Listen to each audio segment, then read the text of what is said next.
Somehow, the Packers' almost 28-point comeback wasn't even the most impressive almost 28-point comeback from this weekend. That came from Georgia against Alabama on Saturday night in one of the best college football games I've ever seen in my life. Georgia and Green Bay having the same logo with just different colors is almost too perfect for this. And if you took a shot for every time someone mentioned Ryan Williams' age, you wouldn't even have to worry about a hangover because you would be dead. Speaking of dead, Ryan Williams had quite the message on his face taped to Georgia. This is the only situation where a teenager says he wants to kill everybody and nobody hides under their desk. But this Ryan Williams catch doesn't even stand a chance against George Kittle going over 3 defenders to catch this rainbow by Big Cock Brock, which was far and away the most impressive thing I saw on Sunday. That was short-lived after I saw the Commanders move to a 3-1 record for the first time in God knows how long. And Jaden Daniels once again is showing that he's better than every quarterback that paints their nails. Since last year, nobody has more passing touchdowns outside of the pocket than Brock Purdy,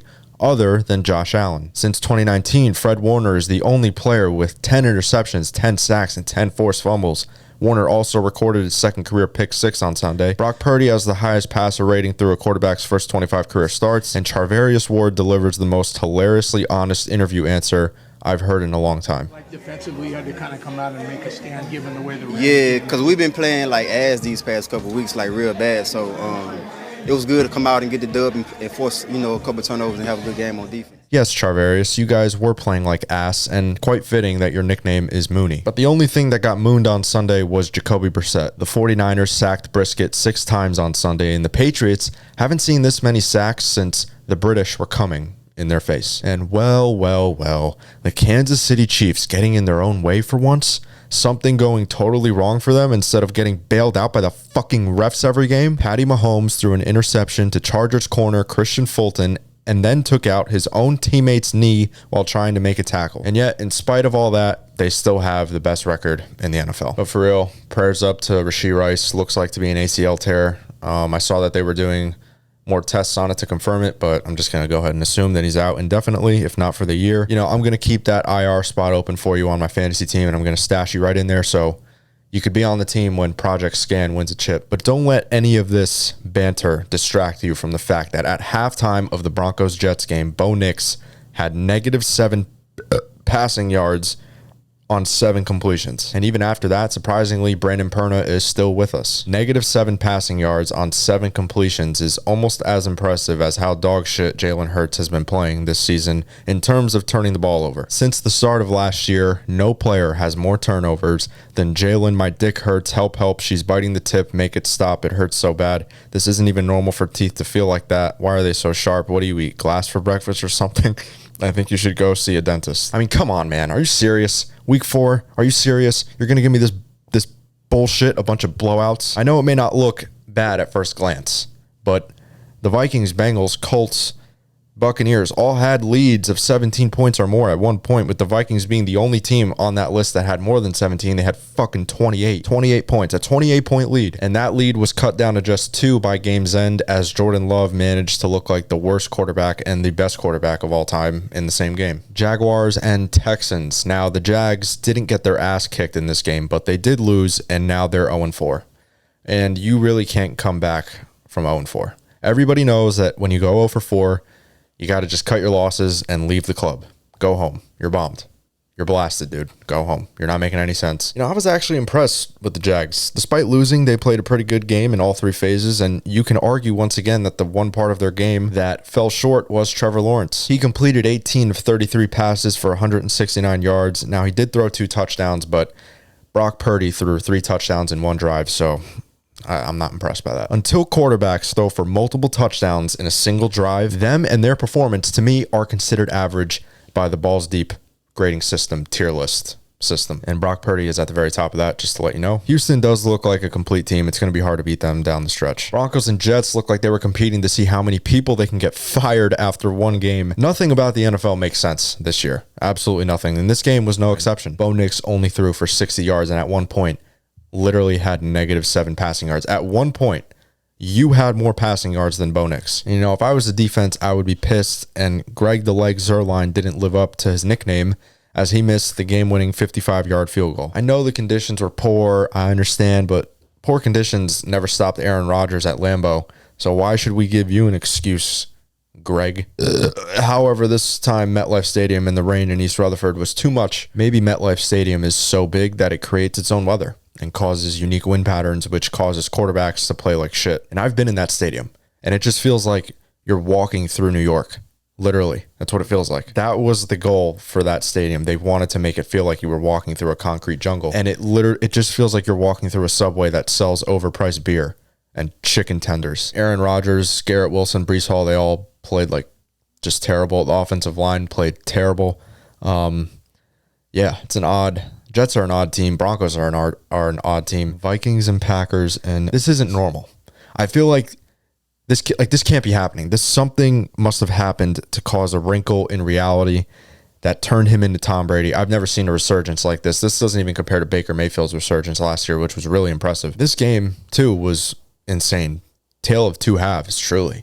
I mean, Jordan Love threw 3 interceptions, but also threw 4 touchdowns. Darnold just continues to impress against really good defenses. This is a Packers defense that led the NFL in takeaways coming in. And to be fair, though, the Packers were without Carrington Valentine and Pro Bowl corner Jair Alexander. And now next week, Darnold plays the Jets, the team that drafted him and left him for dead with Adam Gase. Xavier McKinney has his 4th pick in as many games. He's having a Pro Bowl season. But yeah, the Packers can't seem to shake that injury bug. They lost Christian Watson and Devontae Wyatt to ankle injuries on Sunday. And Christian Watson looks to be headed to IR. I saw some reports that are saying that he might have dodged the major injury, but initial thoughts were he was going to land on IR. So that just means it's Dontavian Wicks season, baby, and Jaden Reed season. So stack them up on fantasy. Colts and Steelers now. Joe Flacco. Death, taxes, and Joe fucking Flacco. The guy's never dead.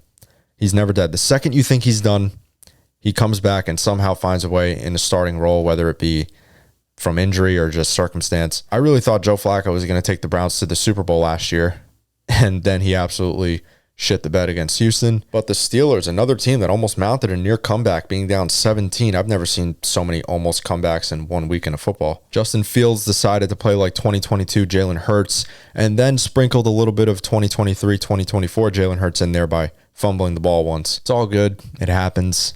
Sometimes it happens all the time for certain players. You know, if the Steelers offense can find a way to play like that a lot more, the defense is just going to bounce back and going to play better. So if their offense can find a rhythm like that, and if Justin Fields can play like that every game, I mean, that's a little unrealistic, but if he can play like that more than he doesn't, they're going to be a playoff team, hands down. Hands down. Pickens look good. Cordero Patterson is off a Percocet or something. Unk got to be on something. Unk got to be on that dirty. Unk got to be off some shit, bro. So Russell Wilson looks like he's done for. Yeah.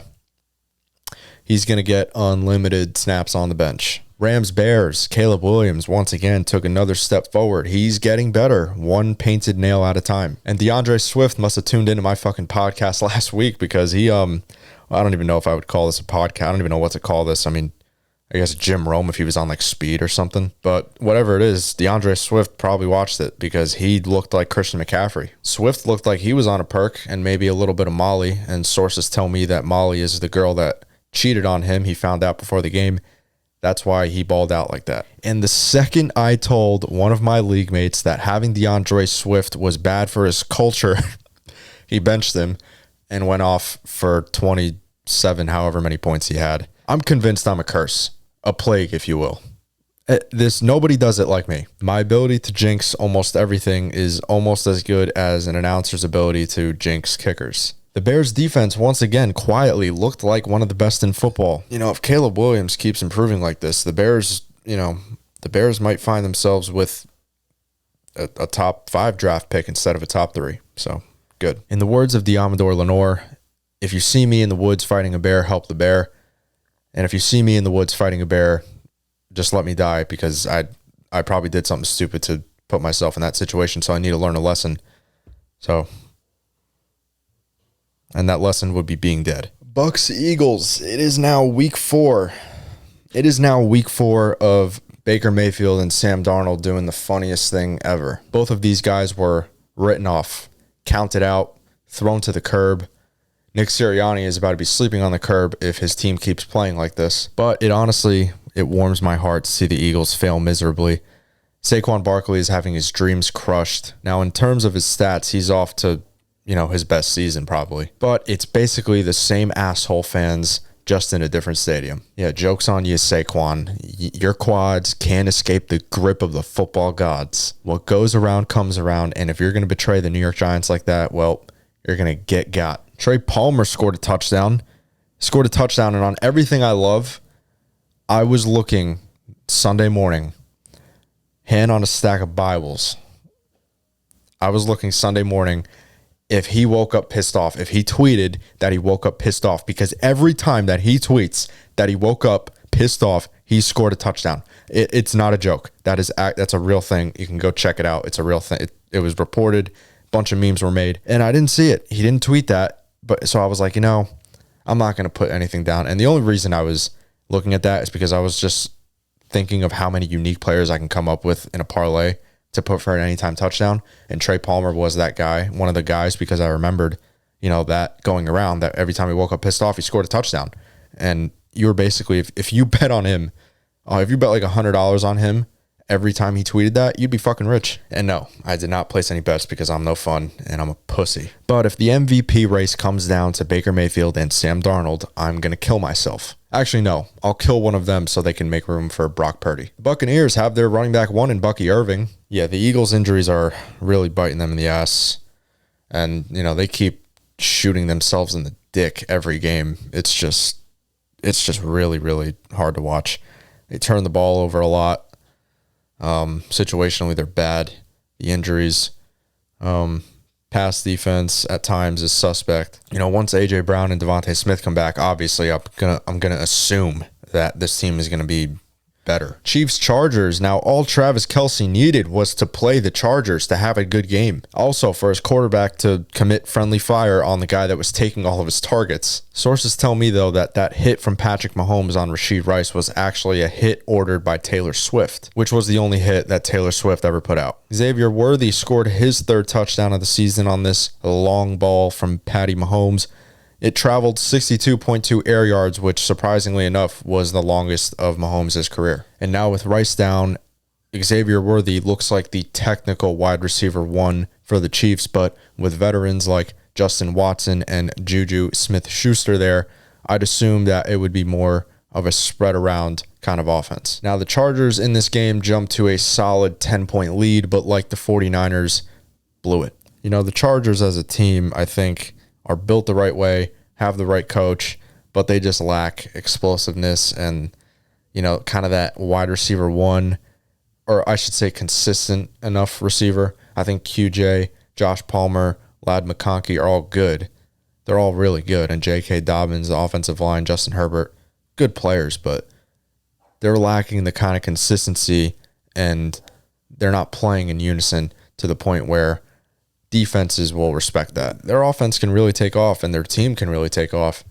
It's just going to take a while for it to mesh. And I think next year, though, if not this year, next year. Commanders and Cardinals. The Cardinals started off hot, opening up with a touchdown to Marvin Harrison Jr. And then Jaden Daniels and the Commanders scored 42 unanswered points and punted one time the entire game. In fact, they've only punted once in the last 3 weeks. And Daniels' 82.1 completion percentage is the highest through the first 4 games for any player, rookie or not. It's the highest. And that is just adding to his resume. The guy looks really, really good. I mean, he's the future of that franchise. I'm just going to go ahead and say it.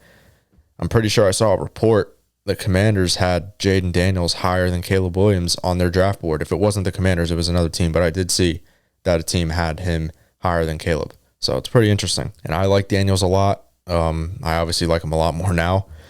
And I think the Commanders they're in line to make the playoffs. They're in first place in the NFC East. Guys like Olamide Zaccheaus, Brian Robinson, Jeremy McNichols, Frankie Louvu, Dorrance Armstrong, Jeremy Chin are all stepping up and making plays to propel this team to a 3-1 record. And now we have seen a Kingsbury-led offense start off hot and then crumble late in the year. The Cardinals in 2020 and 2021 Both closed out the year playing bad football despite 6-3 and 8 no starts in those respective years. It's still tough to make out what the Commanders are and what they could be, as Kingsbury isn't the only coach on that team that doesn't know how to finish a season. Their head coach, Dan Quinn, quite literally allowed the most infamous, improbable comeback in league history. He was head coach of the Falcons when they blew that 28-3 lead against New England in the Super Bowl. And, I always found it funny that Kyle Shanahan took the most blame when Dan Quinn was literally a defensive coach who had a 25-point lead and couldn't find a way to finish. Now, Raiders and Browns.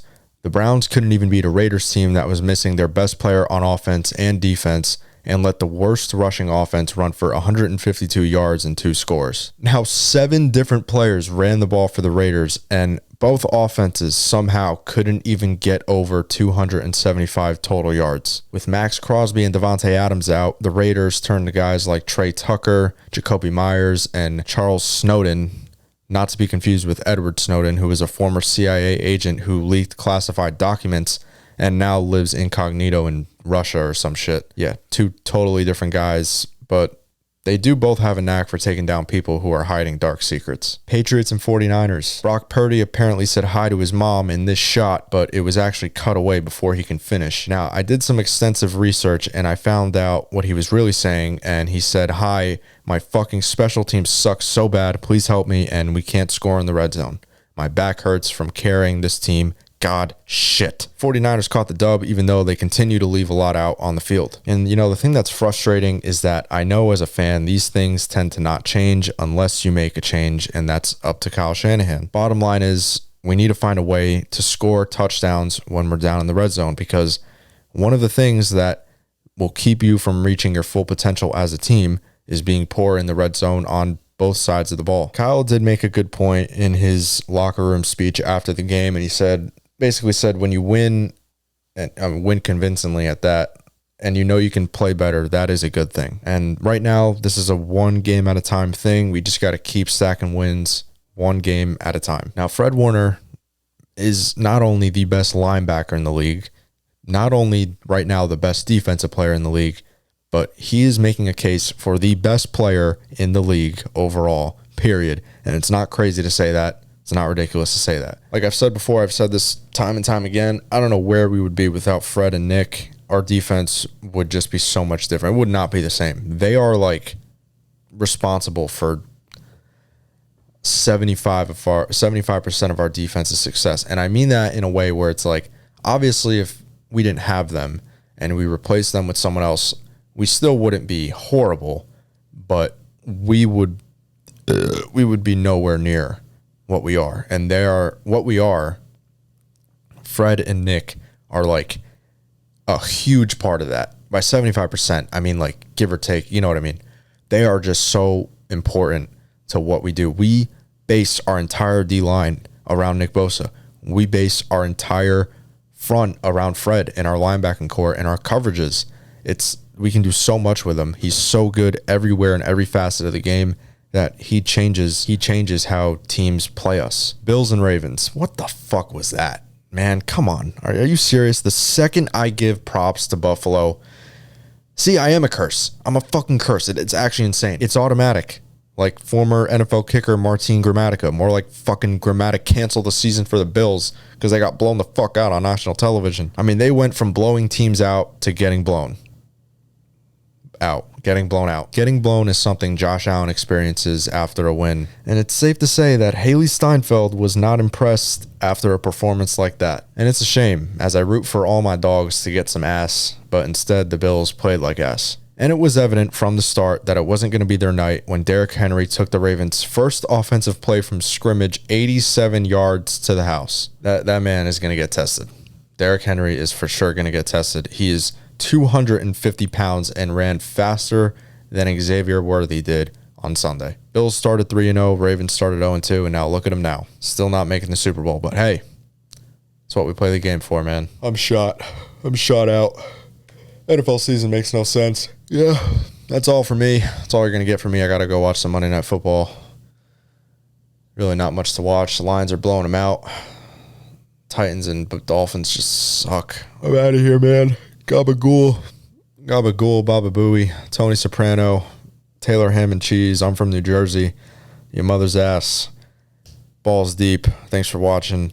I'll see you next time. Go follow Balls Deep on Instagram. You guys are the best. The support has been crazy. Love you guys. See you later.